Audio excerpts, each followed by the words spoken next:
नमस्कार दोस्तों। आज हम लोग रीजनिंग का एक ऐसा टॉपिक पे बात करने वाले हैं जो कि हर एक रीजनिंग बनाते टाइम आपको कोडिंग डिकोडिंग हो या फिर अल्फाबेट सीरीज हो, उन सभी जगहों पे आपको ज़रूरत पड़ने वाली है। और कुछ जो नए बच्चे होते हैं उनको ये अल्फाबेट सीरीज का नंबर याद रखना थोड़ा सा डिफिकल्ट होता है। तो आज हम लोग एक आसान से भाषा में आसान से वीडियो के साथ आपके साथ आया हूँ, और इसे याद रखने का कैसा ट्रिक है जो हम लोग याद रख सकते हैं, और बहुत ही आसानी से। क्योंकि सीरियल नंबर से याद रखना आसान होता है, बट जब उसका अपोजिट वर्ड पूछा जाता है कि ए का अपोजिट क्या होगा, तो ए का तो आसानी से बताते हैं जेड होता है, बी का वाई होता है, बट बीच में कहीं जैसे एम का पूछ दिया जाए तो क्या होगा, उस तरीके से भूल जाते हैं हम लोग। तो सबसे फर्स्ट हम लोग को ये नंबर जो है कम से कम आपको 13 नंबर तक याद रखना है। उसके बाद आप खुद उसका अपोजिट कर पाएंगे। तो चलिए इस वीडियो में हम लोग इसी टॉपिक पे बात करते हैं कि ए से लेके जेड तक के नंबर को हम कैसे याद रख सकते हैं बड़े ही आसान से।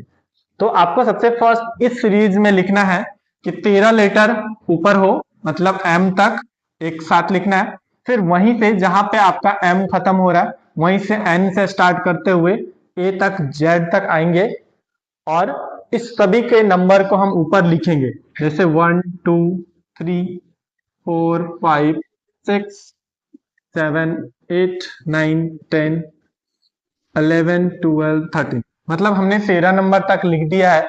और फिर नीचे भी हम आएंगे तो 13 से आगे बढ़ेंगे, 14 15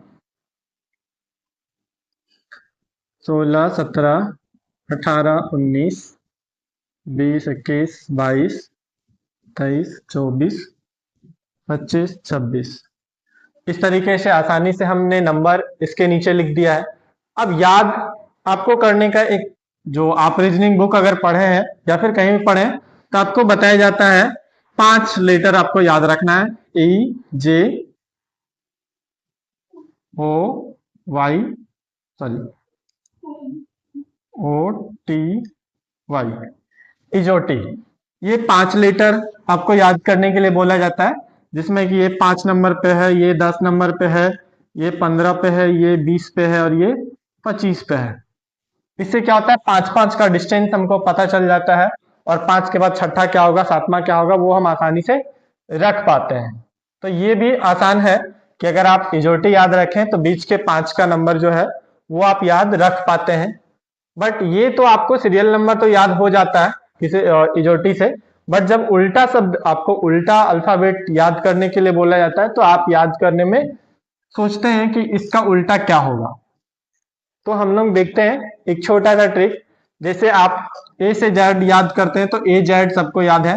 बी फोर बाय लिख सकते हैं, जैसे हम लोग बाय हमेशा कभी भी कहीं किसी को जाते टाइम बोल देते हैं बाय, मैसेज ड्रॉप हुआ बाय।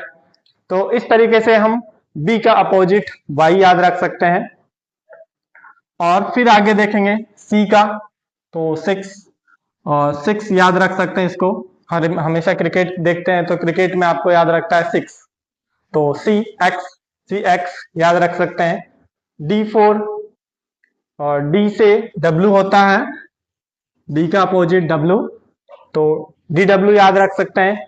ई, हम ई भी को और एल ओ को, ये आसान रखने के लिए हम लोग करते हैं एल का अपोजिट ओ और बी का अपोजिट ई, ये सभी को याद रहेगा। लव, एल का उल्टा ओ, भी का उल्टा ई, तो लव याद रखने से हमारा 2 क्लियर हो चुका है। उसी तरीके से एफ यू, तो बोलते उफ, उफ भी बोल सकते हैं, है ना। हमेशा कुछ भी काम में आपको अगर डिफिकल्ट होता है तो बोलते उफ बहुत हार्ड है, उफ कितनी गर्मी है। तो इस तरीके से हम इसको याद रख सकते हैं उफ।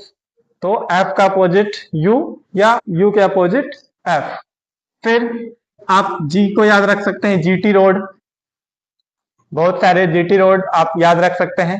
H4 HS मतलब हाई स्कूल, आप हमेशा हाई स्कूल करते हैं, करके ही आप रीजनिंग को पढ़ते हैं, तो इसलिए हम इसको रख सकते हैं HS हाई स्कूल। I4, आई का अपोजिट होता है R, तो इंडियन रेलवे याद रख सकते हैं। हमेशा आप कहीं भी रेलवे स्टेशन पे जाते हैं तो IR इंडियन रेलवे देखने को मिलता है, तो आप इसका अपोजिट याद रख सकते हैं Indian railway, IR। JQ, JQ याद रख सकते हैं, के का अपोजिट होता है पी। और आप इसको, ये भी बुक का नाम से भी है, एक बुक का राइटर है केपी ठाकुर, तो आप ये भी याद रख सकते हैं केपी। उसी तरीके से आप एम को याद रख सकते हैं, एन अपोजिट होता है मन। तो आप किसी का भी मन की बातों को पढ़ने के लिए मन, तो आप ये याद रखेंगे कि आप एम एन को याद रखने के लिए मन बोल सकते हैं, तो एम का उल्टा एन।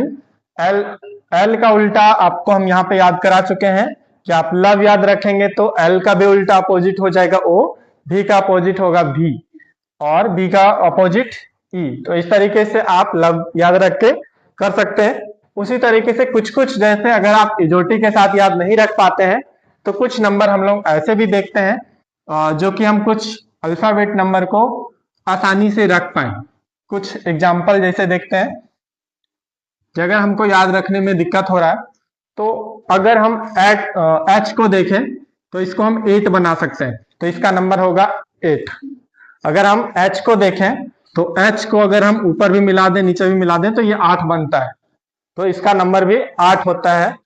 जी को याद रखने के लिए आपको पता होगा G7, जो भी ग्लोबल 7, G20 का G7 का बैठक होता है, एक ग्रुप है कई सारे देश का, 7 देशों का मिला के एक ग्रुप बना G7, तो आप G7 याद रख सकते हैं। जे को याद रखने के लिए जे जो आप लिखते हैं और आई ओ रख देंगे, मतलब जियो, तो जियो हमेशा याद रहता है, तो जी का 10 होता है ना। इस तरीके से आप याद रख सकते हैं। और उसी तरीके से अगर टी का याद रखना चाहे तो टी फॉर 20, मतलब T20 आप देखते हैं तो T20 आप टी लिख के साथ में 20 लिख दीजिए, इसका नंबर 20 है।